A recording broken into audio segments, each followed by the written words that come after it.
Já comprou todas as prendas de Natal? Lembrou-se da sua? Estamos a oferecer 40 passes anuais da Zone e um deles pode ser seu. Assine hoje até 55% de desconto e habilite-se a ganhar. Tudo em observador.pt.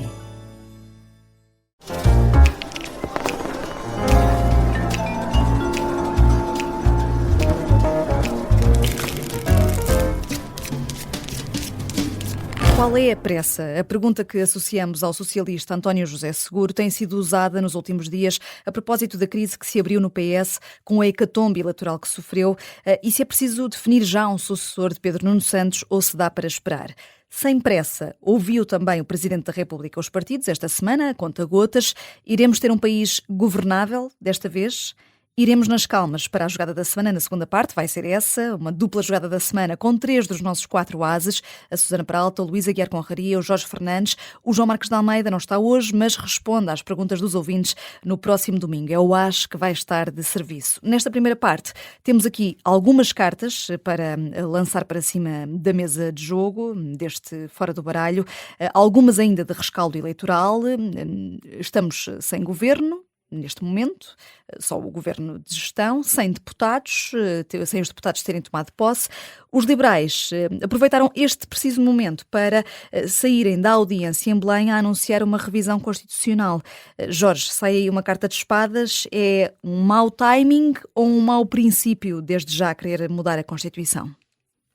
É um mau timing. Eu acho que mudar a Constituição é naturalmente uma prerrogativa, não de partidos em particulares, mas é uma prerrogativa da Assembleia da República e, no fundo, da combinação de forças que resulta uma Assembleia da República. Agora, isto não é um mau timing, isto é um péssimo timing, isto é não ter a mínima noção do que se passou no último domingo, por vários motivos. Em primeiro lugar, há uma elevadíssima incerteza acerca das dinâmicas de competição eleitoral e no fundo, de coligações partidárias que irão existir dentro da Assembleia. Portanto, é muito prematuro percebermos ainda de que maneira é que o Chega se vai posicionar, o PS se vai posicionar e, acima de tudo, de que maneira é que o PSD se vai posicionar.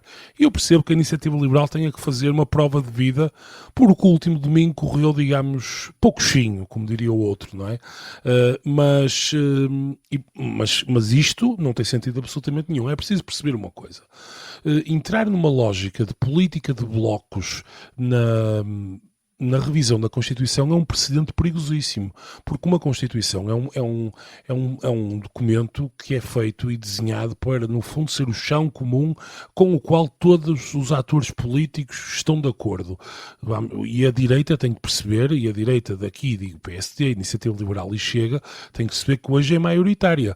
Se amanhã a esquerda, eventualmente, for maioritária, que pode perfeitamente acontecer, quando António Costa ganhou as eleições em 2022, ninguém suporia que estaríamos neste cenário. Portanto, não se pode excluir que daqui a 5, 6, 7, 10 anos a esquerda seja maioritária. Portanto, isto significa que, mudando a maioria, vamos mudar a Constituição ao sabor do vento e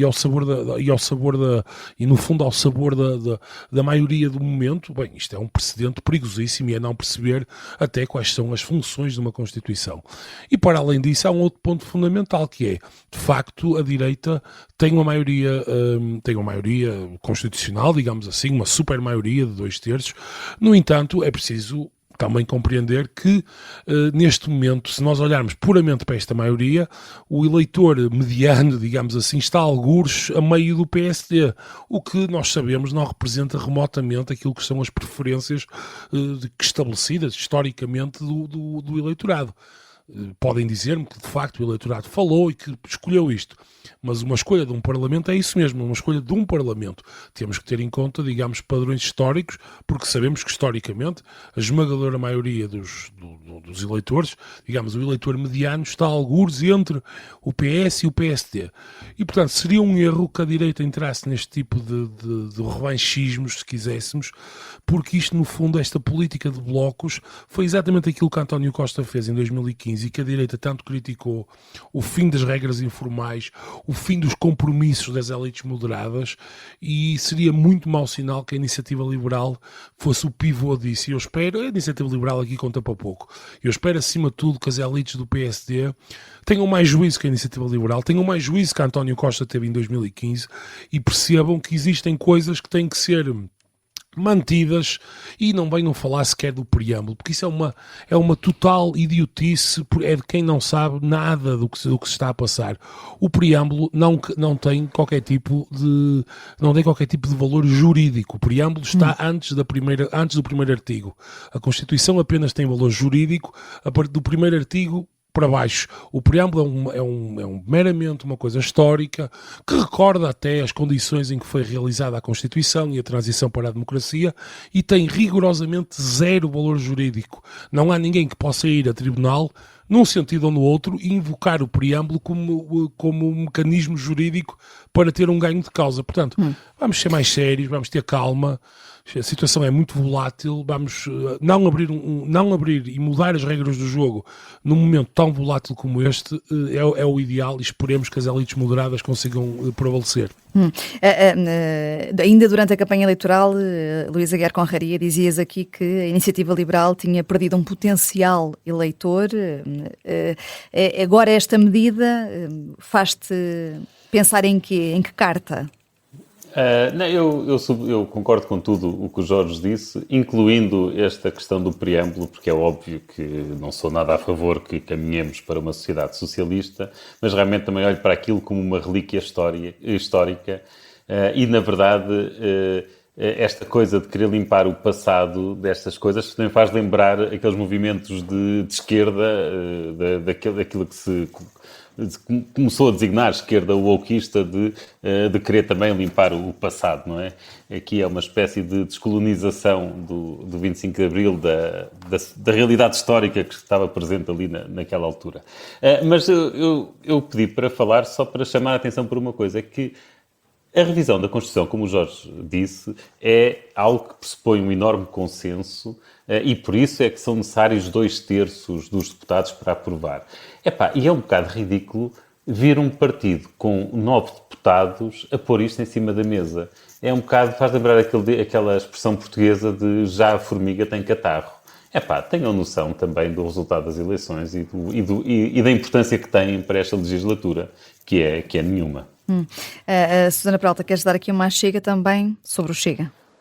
É sobre o Chega, quer dizer, eu acho que isto é obviamente da Iniciativa Liberal, ficaram frustrados de aumentar apenas um deputado.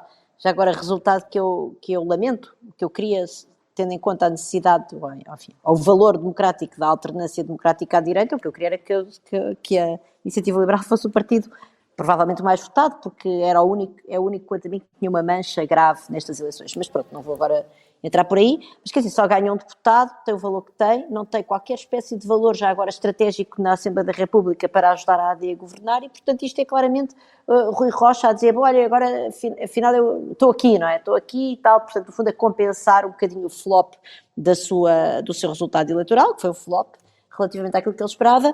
E depois o que eu acho que é aqui o grande perigo é, no contexto atual, com o Chega cheio de fogo, não é? Meter uma agenda de revisão constitucional em cima da mesa, mesmo que ela não dê nada, se houver debate já é mau, porque já vai dar a oportunidade ao Chega para, digamos, mostrar toda a sua buçalidade e todos os atropelos à nossa ordem constitucional que fazem parte do programa daquele partido. E portanto foi de facto um mau momento da Iniciativa Liberal, e era bom que toda a gente agora se portasse como adulto, neste momento crítico da nossa democracia.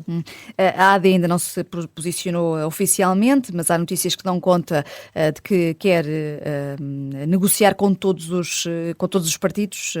Jorge, o PS não pode ficar de fora caso venha a haver aqui uma revisão constitucional, só muito rapidamente. De maneira nenhuma, quer dizer, eu acho que o PS tem que estar incluído necessariamente em qualquer revisão constitucional, e de resto eu acho que até a AD, se pensar bem, se pensar a longo prazo e conseguir ter inteligência política, pode no fundo tornar-se aqui o partido charneira com a configuração atual, no fundo, porque é o partido que consegue falar com o PS à sua esquerda e consegue falar com os radicais à sua direita, excluindo naturalmente a Iniciativa Liberal. Tal como em tempos o PS cumpriu esse papel, conseguia falar à sua direita com o PSD e com os radicais à sua esquerda. Portanto, se pensarem bem, com cautela, e perceberem bem o que está em jogo, a AD pode no envolvimento do PS neste processo pode inclusive ter aqui um ganho de causa muito mais interessante a prazo do que fazer uma simples coligação agora à sua direita com o Chega e com a IEL para uma mudança, enfim, da Constituição. E veremos, quer dizer, até porque há limites materiais de revisão da Constituição, quer dizer, não pode ser simplesmente tudo mudado, como se costuma dizer, à vontade do freguês. Há limites materiais que são para a revisão que devem ser acautelados e não podem ser ultrapassados. Vamos agora fazer aqui uma ultrapassagem para uma carta de copas, Luís, e é para um dos vencedores destas eleições legislativas, o JPP, Juntos pelo Povo, um partido tido como regional na Madeira. Foi lá que começou, estreia-se agora na Assembleia da República. É verdade, e na verdade vamos continuar com a Constituição, porque eu dou-lhes copas precisamente pela capacidade de fintarem a Constituição naquilo que é, na minha opinião, um dos seus artigos mais, pelo menos um dos artigos infelizes da Constituição. Na verdade, a nossa Constituição é explícita a não permitir partidos de índole regional. E já agora, eu testo estas restrições da Constituição Portuguesa, porque realmente não percebo porque é que não há de haver um partido de índole regional que está, quer dizer, a regra deve ser a liberdade e não estas restrições, e tem de haver muito boas fundamentações para violar essa regra. Mas realmente o que o JPP fez é mostrar como estas regras são inúteis, porque obviamente que basta no seu programa não escreverem lá Madeira e dizerem que aquilo que desejam é para o país, para que, do ponto de vista programático, já não sejam de âmbito regional. E, portanto, temos aqui um partido regional na Madeira, no nosso Parlamento. Todos nós sabemos que é um partido regional. É perfeitamente possível que daqui a uns anos, daqui a 5, 10 anos, tenha ambições de se tornar um partido nacional, mas não é o caso. Portanto, dou-lhes os parabéns por terem fintado a Constituição. Já agora, é este artigo da Constituição que proíbe estes partidos, que proíbe partidos regionais, é também o mesmo artigo que proíbe, por exemplo, que um partido se possa designar como Partido da Democracia Cristã, ou qualquer coisa assim, porque não pode ter, o nome de um partido não pode ter expressões religiosas. E, portanto, quer dizer, isto é mais um exemplo de como eu considero este artigo um conjunto de restrições que não fazem sentido. E, portanto, saúdo quem as finta. Agora temos, além do JPP, temos também outros dois partidos com deputados únicos, o PAN e o Bloco de Esquerda. O PAN foi só ali já à noite e encaminhando-se para o fim é que Inês Sousa Real foi eleita. É importante o PAN continuar na Assembleia da República, Luís? Para mim, não. Para mim, não. Penso que para o Bloco de Esquerda poderia ser importante. Podiam aqui ensaiar uma fusão. Acho que o Bloco de Esquerda precisa de se abrir e de conseguir ganhar outros públicos e, se calhar, propor a constituição de um grupo parlamentar com o PAN e, portanto, propor uma fusão deles na Assembleia da República, que é ser feita, tem de ser logo no início, tem de ser logo no primeiro dia de trabalhos. Se calhar é aqui uma oportunidade, mas pronto, parece-me que ninguém vai ligar a esta minha sugestão. Mas era interessante termos um grupo parlamentar com duas pessoas, sendo duas mulheres. Portanto, seria o único grupo parlamentar 100% constituído por mulheres. E Mariana Mortágua... Mas isto é mais uma piada que outra coisa. Sim, e Mariana Mortágua como deputada única, perdendo 4 deputados, espero do grupo parlamentar, vai ter aqui uma vida complicada nesta nova legislatura. Ela é... A Mariana Morta, eu gosto muito dela pessoalmente, gosto da combatividade dela, gosto da forma como argumenta e por aí fora. Agora, ela é de facto muito radical. E dentro do Bloco de Esquerda, depois de uma Catarina Martins que tinha suavizado o discurso e com isso, durante determinada altura, tinha até recuperado o eleitorado do Bloco de Esquerda, com a Mariana Mortágua, isso vai tudo ao ar. Até me parece que a irmã dela será um bocadinho menos radical, ou pelo menos tem um discurso menos radical. Quer dizer, e eu não consigo verdadeiramente lamentar que um partido que pretende, de facto, acabar com o capitalismo e combater o capitalismo, que vá desaparecendo da Assembleia da República. Susana Peralta, há aqui, de facto, uma perda importante ou não, na perspectiva aqui do Luís? É como diz o Luís, não é? Estar, por exemplo, agora a deputada Mariana Mortágua, que é uma deputada já agora cheia de qualidades do ponto de vista do seu trabalho parlamentar. Por exemplo, perdemos dentro desta linha da Catarina Martins, que tinha suavizado realmente a mensagem do partido e que aparentemente isso trouxe ganhos eleitorais, ou pelo menos estancou a perda, vamos dizer assim, uma pessoa que também tem essa característica de uma imagem, de uma posição mais moderada, até na sua própria postura no debate, e assim a Marisa Matias, que também não foi eleita, e isso também me parece que é uma pena, mas pronto, quer dizer... o ciclo eleitoral é o que é, o ciclo político é o que é, e de facto digamos que o Chega a captar, peço desculpa, muito o voto de protesto. É inevitável que estes partidos de esquerda mais de protesto percam eleitoralmente. A próxima carta, Susana, é tua, é de Paus, para a Ministra da Administração Interna, Margarida Blasco, que não vai abrir um inquérito ao apagão sobre a extrema-direita no relatório anual de segurança interna. Sim, quer dizer, esta história passou se calhar um bocadinho por baixo do radar, porque realmente tivemos estes meses bastante atribulados com a campanha eleitoral, etc.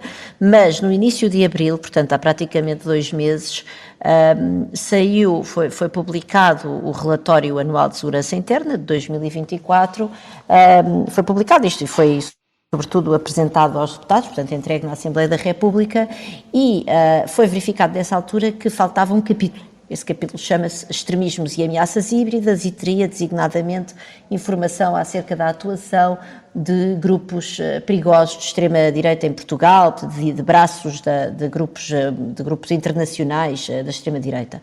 E como é que nós sabemos que esse capítulo desapareceu? Porque o Expresso e outros órgãos de comunicação social tiveram acesso na semana anterior ao relatório não editado e, portanto, ao relatório que incluía este capítulo. Bom, obviamente que isto, enfim, foi obviamente uma fuga de informação, quer dizer, não vale a pena estarmos aqui a escolher as palavras. Agora, também é verdade que, uma vez que essa informação existe, fingir que ela nunca existiu não é a boa solução, até porque estamos a falar do relatório anual de segurança interna, estamos a falar de grupos, enfim, extremistas e perigosos e, portanto, isto obviamente é de molde a causar alguma inquietação na população. Eu, por exemplo, estou inquieta enquanto eleitora e cidadã. E o que é que acontece? A oposição, o PS, o Bloco de Esquerda, eu não quero estar aqui pode haver outros partidos, fizeram de facto apresentaram um conjunto de perguntas à Ministra da Administração Interna para perceber o que é que tinha acontecido, e essas perguntas, enfim, vieram agora esta semana a notícia de que o Governo decidiu não abrir um inquérito relativamente ao desaparecimento deste capítulo, que seriam as páginas 35 a 39 do tal relatório inicial.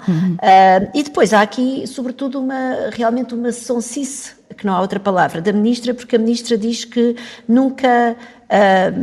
portanto, as declarações, o Sistema de Segurança Interna disse que a primeira versão do documento que foi revelada à comunicação social, ou revelado pela comunicação social, era uma versão de trabalho, e que de facto foi depois decidido que na versão final não surgiria esta informação, mas a Ministra, peço desculpa, Margarida Blasco, veio dizer que não conhecia outra versão do relatório anual de segurança interna. E agora o Governo veio aqui brincar com as palavras, diz, não estou em coerência nenhuma, porque de facto a versão preliminar não se pode verdadeiramente considerar como o relatório anual de segurança interna, uma vez que ainda não foi declarada definitiva, e portanto a Ministra não está a mentir. Portanto, a Ministra diz que nunca conheceu outra versão do relatório, porque o outro documento, que era o relatório, menos estas 4 páginas, não se chamava relatório, chamava-se pré-relatório, esta palavra já sei o que estou a inventar. Quer dizer, este é um assunto demasiado grave, tem a ver com a nossa soberania, tem a ver com a nossa segurança coletiva, tem a ver até com dinâmicas políticas atuais. Nós sabemos que há financiamento internacional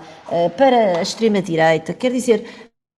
Não nos tapem os olhos, não é? E eu acho isto realmente, se a Ministra Blasco e o Governo acham que é assim que nos estão a descansar, eu queria dizer aqui desde o meu lado de cidadã que não estão. Eu fico mais preocupada com esta necessidade que estas pessoas têm de nos esconder a informação. É uma preocupação e uma crítica aqui da Susana Peralta à Ministra da Administração Interna, que merece esta carta de paus. Já a seguir temos, como sempre, todas as semanas, a jogada da semana.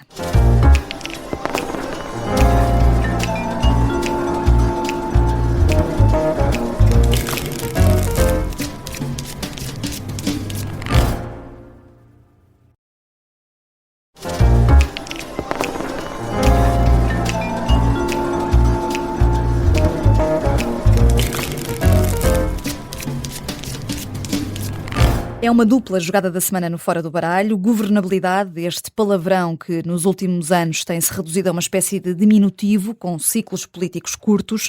Crise no PS. Há a Comissão Política Nacional este sábado para decidir se avança já para a eleição do sucessor de Pedro Nuno Santos, que se demitiu e foi a única demissão na noite eleitoral das legislativas, ou se essa eleição do sucessor fica para depois. Hoje não jogamos à sueca, podemos jogar à bisca, com a Susana Peralta, Luís Guiar Conraria e o Jorge Fernandes.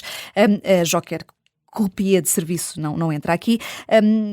À Comissão Política Nacional do PS este sábado, como dizia, o presidente Carlos César vai propor eleições imediatas para encontrar o novo secretário-geral. Fernando Medina, Alexandre Leitão e Mariana Vieira da Silva colocam-se fora da corrida. Fica aqui aberto o caminho para o primeiro a dizer presente, José Luís Carneiro. Luís? Sim, parece que sim. Deixa-me dizer que eu não tenho nada contra José Luís Carneiro. A minha questão não é ele. Portanto, as minhas queixas que eu vou dizer a seguir não têm a ver com ele. Pelo contrário, eu agradeço que ele se chegue à frente e que esteja disponível para liderar o Partido Socialista em momentos que são difíceis e, obviamente, que vão exigir uma grande reflexão e uma grande resistência por parte de quem liderar aquele partido. Mas fico bastante chateado com o facto de os outros se retirarem da campanha e se retirarem da corrida. Porque o que me parece é que estão a fazê-lo por motivos puramente táticos. Não estão, de facto, a ideia dos outros, a ideia que fica, pelo menos que passa, não é de que Fernando Medina, Alexandre Leitão e Mariana Vieira da Silva se estejam a colocar fora da corrida porque verdadeiramente apoiam José Luís Carneiro e estão disponíveis para o apoiar nos próximos 5 anos. Eu acho que o PS tem de convencer que está em causa a sua sobrevivência, pelo menos a sua sobrevivência enquanto partido relevante. Claro que 4 ou 5% terão sempre, ou pelo menos durante muito tempo. Mas está verdadeiramente em causa a sua sobrevivência enquanto partido relevante e, portanto, têm de pensar a longo prazo e têm de parar com estes joguinhos de deixarem alguém avançar. Neste caso, quase que é o típico, faz lembrar aqui um bocadinho o que se passou com António José Seguro, que é deixar o moderado avançar, deixando depois os que estão ligados ou que estão mais ligados ao primeiro-ministro anterior, que era António Costa, para chegarem mais à frente, para mais à frente chegarem à frente, para mais à frente tentarem disputar a liderança e roubá-la. E era bom que percebessem que estes tempos no PS e no país não são tempos para isto.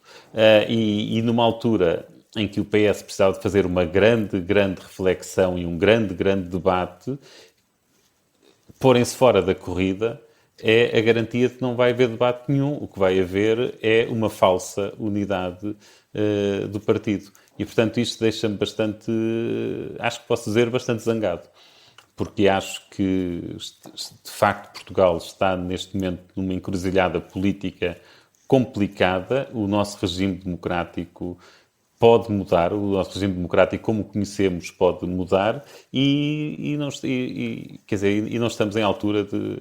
Estas pessoas deviam ter uma dimensão maior e não estarem em altura de fazer joguinhos. E de estar não querem ser os chamados líderes para queimar. E não estar exatamente a escolher quem é que querem queimar para daqui a 3 anos o substituírem. Susana, a reflexão séria, profunda, refundar, reconstruir, são algumas das expressões que temos e dos verbos utilizados aqui para descrever a situação do PS e são utilizadas por grandes figuras do partido ao longo desta semana. Manuel Alegre, esta sexta-feira no Público, alerta também que o PS está fechado em si mesmo e, se não corrigir problemas estruturais, vai caminhar para a decadência. A questão aqui vai muito além de encontrar um novo líder. Bem, sim, eu acho, tenho a certeza, aliás, que vai muito para além de encontrar um novo líder e é por isso que eu estou de acordo com o que o Luís disse porque de facto há aqui uma pressa em encontrar o líder, quando se calhar deviam usar o próprio processo de encontrar um líder já para começarem esse debate mais alargado. Agora, também é verdade que, enfim, o calendário político não podia ser pior, porque de facto vai haver eleições daqui a 4 meses. Temos autárquicas e depois Depois vai haver presidenciais. presidenciais e, portanto, é verdade quer dizer, que esse processo de escolha de líder era algo que idealmente demoraria algum tempo, que poderia até envolver umas primárias, por exemplo, que eu acho que é um bom momento de reconciliação, ou foi pelo menos um bom momento de reconciliação do PS com o eleitorado mais geral, quando foi Seguro versus Costa. Enfim, isso tudo não demora há um tempo, e depois há aqui a silly season a aproximar-se. Este ano, se calhar, não vai ser silly, mas é o verão, e o verão é uma altura muito propícia para as coisas andarem depressa, e, portanto, eu acho que realmente, quer dizer, tenho muita empatia pelas dificuldades em que o PS está metido neste momento. Eu acho que, efetivamente, também não me parece que nós possamos ou devamos, ou que seja uma boa ideia neste momento. Enfim, neste momento eu acho que é normal estarmos muito focados no PS, mas o PSD está muito longe de ser isento de culpas. E de facto, afinal, já aqui falámos disso no mini Fora de Baralho de terça-feira e julgo também no domingo à noite, mas há aqui uma situação de grande instabilidade que se pode rapidamente virar contra o PSD, também porque temos neste momento Luís Montenegro como Primeiro-Ministro, que é uma pessoa com fragilidades do ponto de vista ético, e portanto, enfim, mas seja como for, focando-nos, portanto, eu acho que todos os partidos iam fazer essa grande reflexão, não todos, enfim, o PSD e o PS certamente. Agora, de facto, neste momento, a situação mais premente é a do PS, e eu acho que o PS não pode achar que só por ir buscar José Luís Carneiro vai resolver todos os problemas. Isto, mais uma vez, também não é uma crítica de maneira nenhuma a José Luís Carneiro, e eu acho que todos os democratas do país têm que estar agradecidos a José Luís Carneiro por pegar agora no barco e tentar salvá-lo das ondas mais difíceis, mas não vai resolver o problema por si só, não é? Houve aqui, de facto, quer dizer, como é que o PS em 3 anos peça de uma maioria absoluta para estar atrás do Chega em termos de número de deputados? Precisamos dessa reflexão mais forte. Eu acho que não é impossível que depois, passado o ciclo eleitoral, depois das presidenciais, vamos dizer, na próxima primavera, que o próprio José Luís Carneiro, por exemplo, consiga uma forma de instaurar esse processo, digamos, de debate interno, de reflexão, fora de um contexto de eleição de líder. Eu acho que isso seria desejável.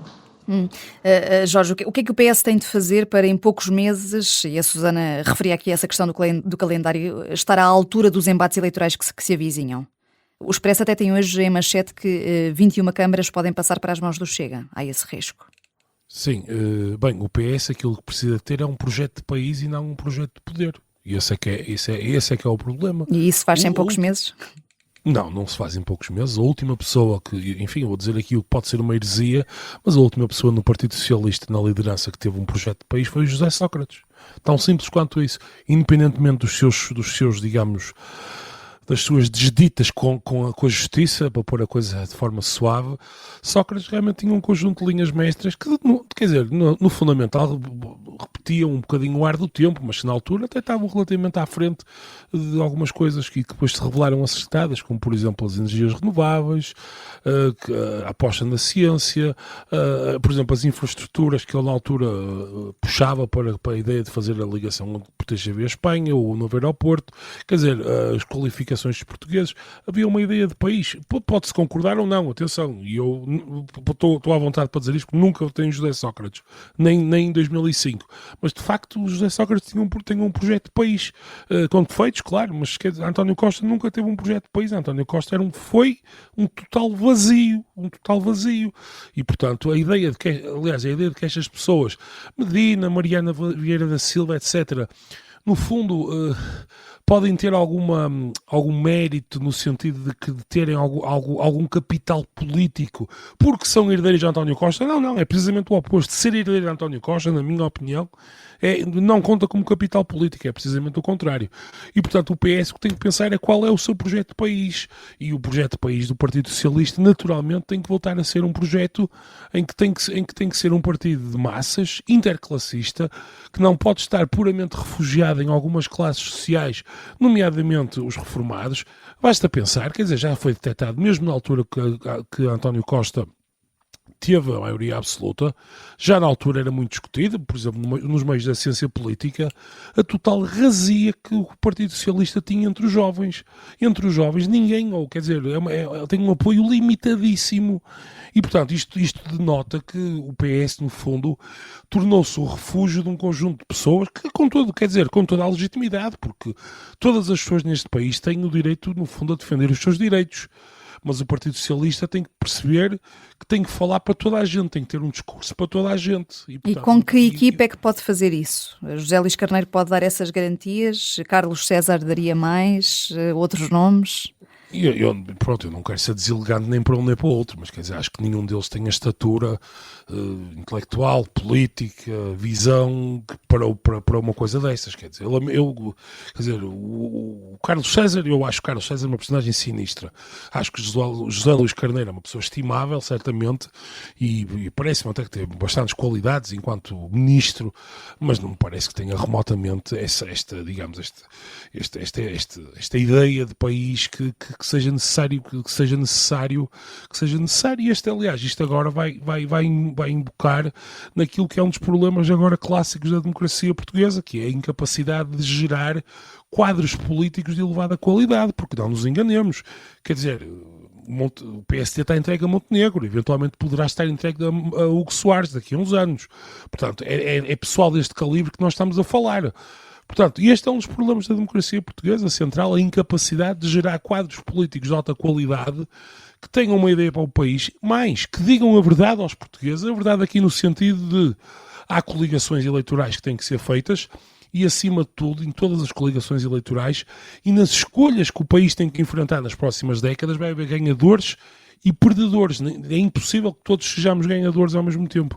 E, portanto, é preciso articular uma visão de país em que o futuro tenha uma esperança, quer dizer, que haja uma esperança na melhoria nas condições de vida, se não de todos os grupos sociais, de uma bela parte dos grupos sociais, e é necessário articular uma política de imigração, uma política europeia, uma política financeira, uma política de educação, coisas de resto, como esta campanha eleitoral mostrou à sociedade, que ninguém falou. Quer dizer, foi um total deserto de ideias.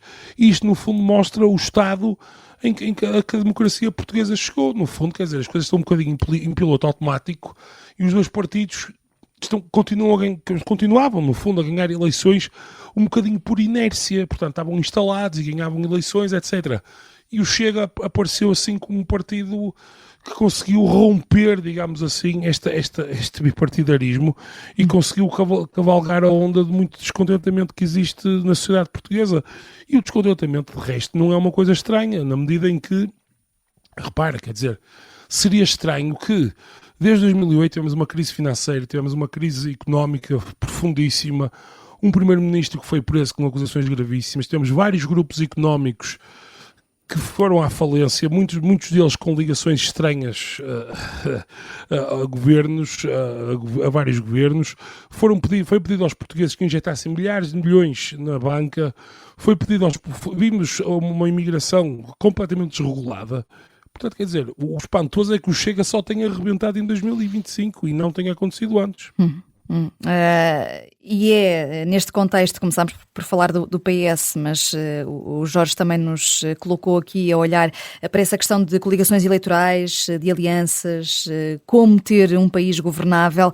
Luís, que trunfo é que pode sair das audiências em Belém com Marcelo Rebelo de Sousa? Houve várias esta semana a conta-gotas, não é de excluir que possa haver mais para a semana e depois da Comissão Nacional do PS. Se tivesses de apostar, Partido Socialista e Chega podem dar mesmo garantias de estabilidade? Não. Perguntaste-me que trunfo sairia, não sei aqui que naipe daria, mas se calhar um joker pelo desconhecido.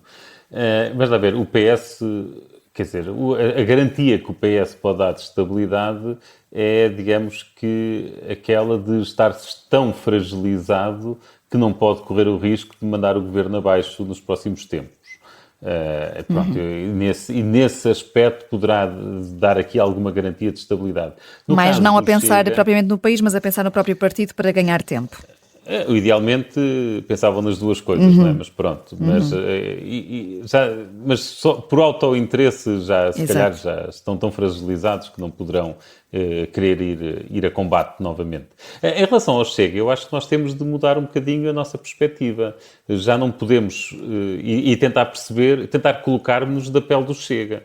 Já não podemos olhar isto na perspectiva de ao governo interessa ou não o apoio do Chega, mas começarmos a perceber que o Chega já tem uma força tão grande que temos de perguntar se ao Chega interessa apoiar o governo ou não. E aí não há nenhuma garantia que ele possa dar objetiva, porque o Chega neste momento é o segundo partido na Assembleia da República, não foi o segundo mais votado, mas é aquele que maior dinâmica apresenta de crescimento e, portanto, neste momento, a ambição do Chega é a ambição de poder, é a ambição de chegar, portanto, a ambição de Ventura é de chegar a primeiro-ministro e de ganhar umas eleições. Portanto, é evidente que qualquer estabilidade ou qualquer garantia que o Chega possa dar está sempre condicionada a uma leitura política que vá fazer em que, se lhes convier que o governo vá abaixo e lhes convier ir novamente a eleições, irão fazer o possível para o fazer e não lhe faltarão instrumentos, não é? Portanto, não é por acaso que o Chega continua a falar da questão da SPI não viva e, como disse a Susana, se calhar outros casos aparecerão no futuro. Quer dizer, ninguém aqui... Eu penso que ninguém põe as mãos no fogo pela sobriedade ética de Luís Montenegro e, portanto, penso que o Chega estará, pela natureza de se tornar um partido de poder, estará à espreita de chegar ao poder. Só rapidamente, Susana, o Chega pode vir a usar esse trunfo, tendo em conta o lugar de, à partida, da segunda força política que consegue alcançar, de provocar uma crise política assim que for possível? Quer dizer, eu acho que neste momento, olhando para o Parlamento, o único partido que tem genuíno interesse em eleições rápidas é o Chega. Porque, de facto, repare, eles tinham baixado bastante a votação nas eleições europeias, mas nós já percebemos que são eleições tão diferentes que daí não se pode extrapolar, embora nós todos tenhamos embarcado naquela espécie de sonho lírico, se calhar o Chega e tal, estagnou em 2024.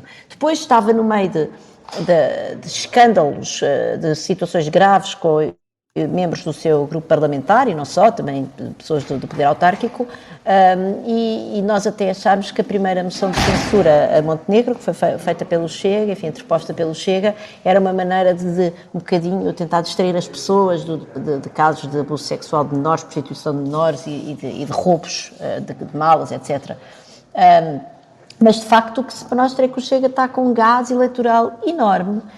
E, portanto, eu acho que nós não podemos descurar o poder que neste momento o Chega tem de facto ser um disruptor do sistema, até nessa maneira de eventualmente provocar uma crise parlamentar que leva a uma dissolução da Assembleia, embora pronto, temos aqui um calendário eleitoral presidencial que de algum modo nos protege disso no curto prazo. Mas é preciso também os partidos saberem integrar o Chega nas decisões, porque o Chega agora já pode influenciar a escolha de altos cargos do Estado, por exemplo. Eu não sei bem como é que isso se resolve, Vanessa, porque é óbvio que eu, de um ponto de vista normativo, tenho simpatia pela ideia do cordão sanitário, mas por outro lado, de um ponto de vista pragmático, não sei se isso não é pior e agora, se calhar, é importante tentar conversar com o Chega e encontrar soluções que não sejam completamente, enfim, abstrusas desculpas. Acho que vamos ter aqui um teste engraçado, é que brevemente ou muito rapidamente vão ter de escolher 3 juízes para o Tribunal Constitucional. Para o Tribunal, sim. E, portanto, as duas, ou o PSD chega a acordo com o Chega e há ali 3 juízes de direita, ou chega a acordo com o PS e chega ali 3 juízes, portanto, que é o acordo normal, ou é um para cada um. Basicamente, um conservador, um menos conservador e outro mais à esquerda. E vai ser um bom teste para vermos qual é a atitude dos partidos em relação a isso. Mas deixa-me só dizer uma coisa, mas repara que qualquer uma delas não é boa, não é? Porque o Chega, se não for integrado na decisão, vai-se queixar e isso de algum modo pode ajudar a capitalizar o descontentamento, não é? Capitalizar, e se o Chega a participar na decisão vai dizer, bom, finalmente aqui estamos nós, não é? Realmente votem em nós, porque como veem eles agora tiveram que nos engolir, não é? Fizeram-nos andaram aqui a dizer que não e não se quer que nós tivéssemos um vice-presidente do Parlamento, etc. Mas agora o nosso poder realmente mostra que estes partidos têm que nos levar em conta. E, portanto, eu também acho que o talento retórico de Ventura é um bocadinho um risco para todos nós, porque ele vai sempre conseguir, de algum modo, capitalizar junto do seu eleitorado, quer seja integrado na decisão, quer não seja. E nós estamos realmente aqui em tempos muito arriscados e eu não tenho a solução para saber se devíamos ou não devíamos por esta razão, Vanessa. Não tens, e também estaremos todos aqui mais tempo com mais jogadas da semana para analisar o que aí vem nos próximos tempos nesta nova legislatura. O João Marcos de Almeida estará comigo no domingo para responder às perguntas dos ouvintes. Contacte-nos através do e-mail foradobaralho@observador.pt. Eu sou a Vanessa Cruz. Bom fim de semana.